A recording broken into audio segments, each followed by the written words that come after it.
everyone, this is Ms. Helms, and by the end of this video, you should be able to 1. Determine if a figure has reflectional symmetry and the number of lines of symmetry in different polygons, and 2. Determine the degrees of rotational symmetry in different polygons. Starting with this problem, the question says, in the picture below, determine how many lines of symmetry and degrees of rotational symmetry exist. So taking a look at this photo, to determine the lines of symmetry, remember a line of symmetry is a line that divides an object into two equal halves. I'm going to go ahead and draw in our lines of symmetry. We've got 1,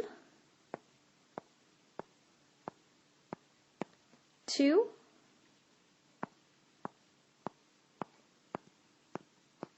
3, 4, and 5. If you look at any of these lines, if you look to the left and right of that line, each half of the polygon is congruent, or they both are identical. So there are 5 lines of symmetry. Next we ask for the degrees of rotational symmetry. So remember, the degrees of rotational symmetry refer to the number of degrees you can turn an object until it looks exactly like the original image. So taking a look, if we were to turn this object from this top point to the next point to the right, that is 1 turn, and the object would look identical to what we're seeing now. Well, we could also turn it again.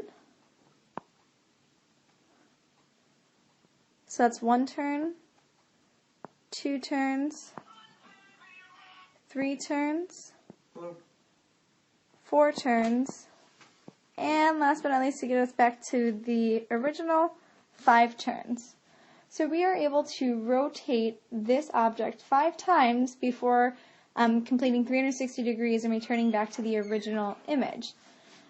In order to calculate the degrees of rotation, well, 1 full rotation is 360 degrees, and we're going to divide that into 5 equal turns, or 5 equal rotations.